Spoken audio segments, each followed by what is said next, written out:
भर्तरी जी के हृदय में स्त्री के प्रति आकर्षण पैदा हुआ। सर्वसामर्थ्यशाली थे, आदेश किया, कई बार सुनाया है, पर ये बार बार सुनकर कम से कम समझ में तो आ जाए।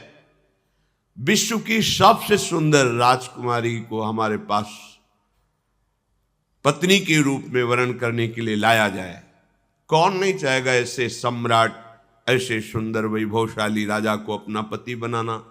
एक पिंगला नाम की बहुत सुंदरी युवती को वरण किया भर्तरी जी ने, और मन में विचारा कि आखिरकार भोगों में क्या सुख है, इसके लिए मुझे एकांत चाहिए। विक्रमादित्य से कहा, आप राज्य शासन को संभालिए जब तक हम अनुभव नहीं कर लेते। महल में किसी भी तरह की राज दरबार की बात लेकर कोई ना आवे, मुझे स्वतंत्र छोड़ दिया जाए। राजाज्ञा, संपूर्ण भोगों की बाहुल्यता महल में। क्या कभी आग में धीरे धीरे घी डालने से आग शांत होती है क्या? ऐसे ही भोगों को भोगने से कभी कामाग्नि शांत थोड़ी होती है, और भड़कती है।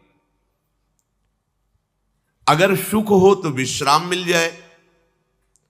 एक दिन पिंगला काफी समय व्यतीत होने के बाद वो अपनी महल की पीछे खिड़की से झांक रही थी। पीछे अश्वशाला थी, वहां घोड़ों की रक्षा सेवा कराने वाला अश्वपति अपने सेवकों के द्वारा घोड़ों की देख रेख, उनकी सेवा कराता था। बहुत ही हष्ट पुष्ट जवान। पिंगला देखकर आसक्त हो गई,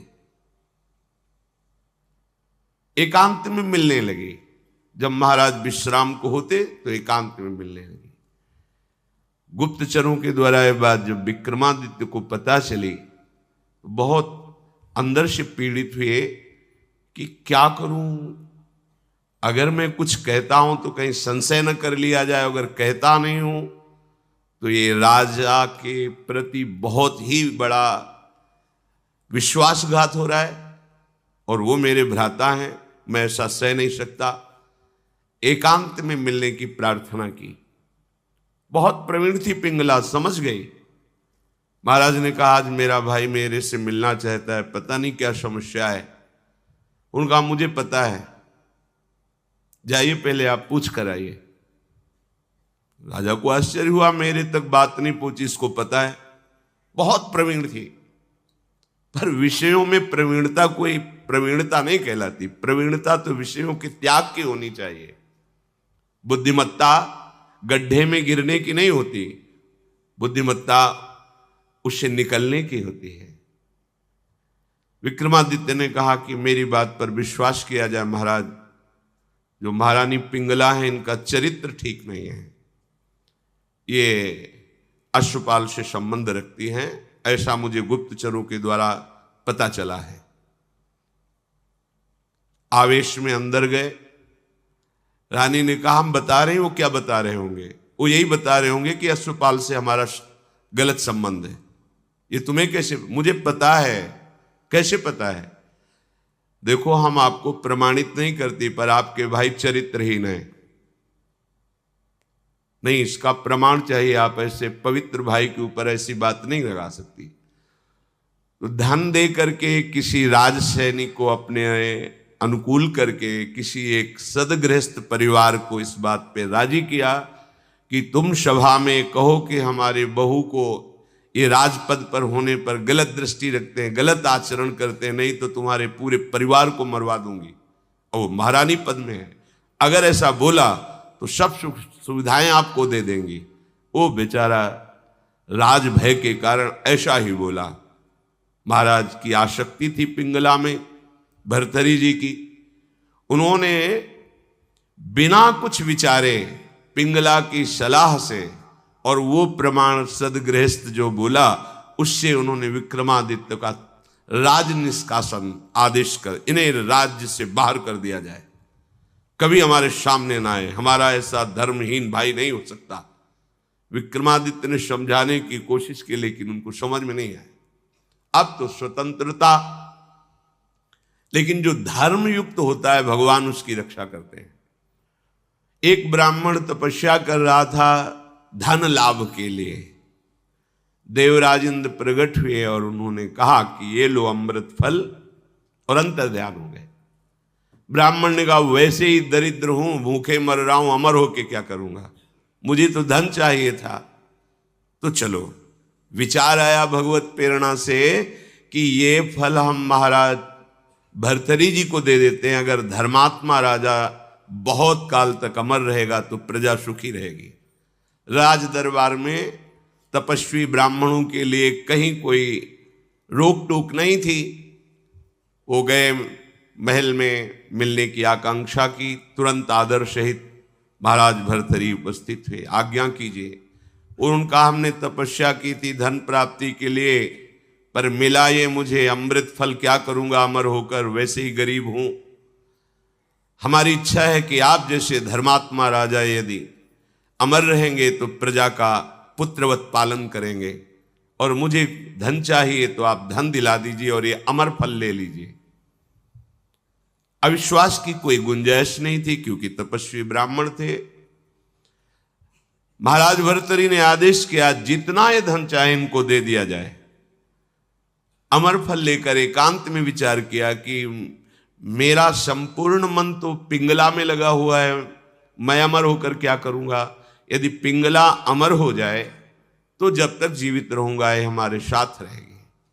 पिंगला को बुलाया और कहा महारानी ये फल खा लीजिए, हमारे देश के ब्राह्मण की तपस्या से ये अमर फल मिला है, इससे तुम मरोगी नहीं, अमर हो जाओगी।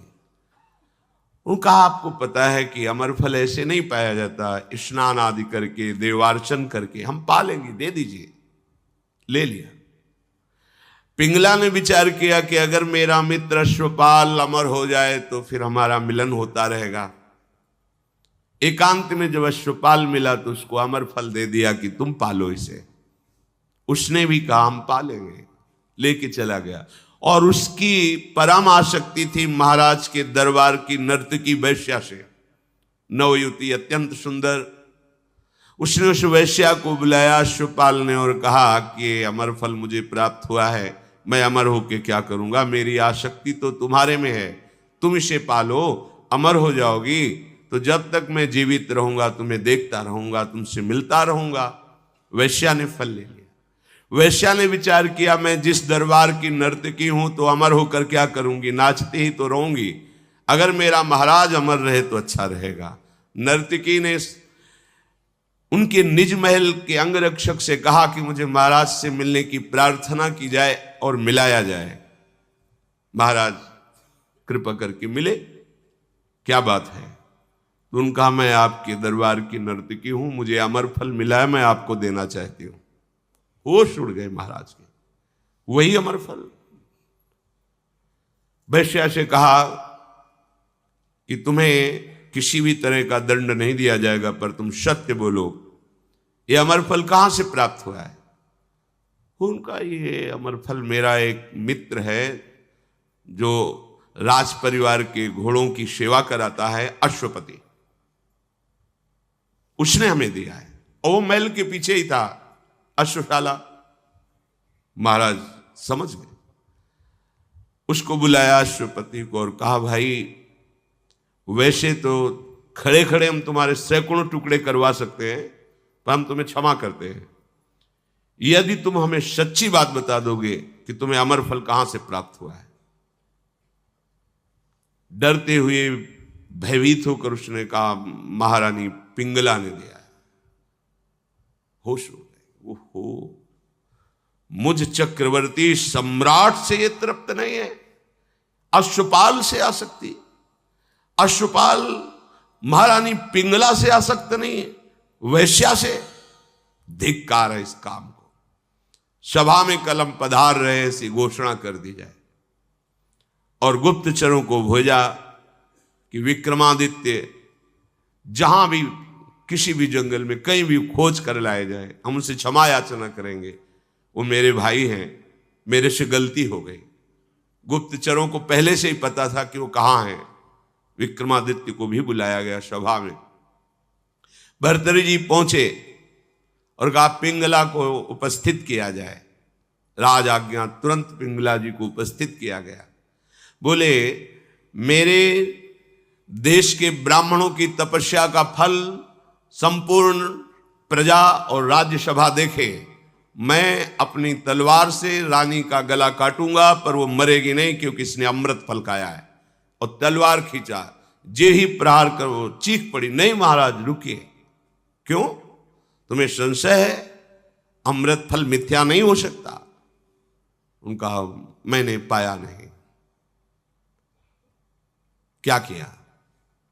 अश्वपाल को दे दिया, क्योंकि मेरी आसक्ति अश्वपाल से। कुछ किसी से फिर नहीं बोले।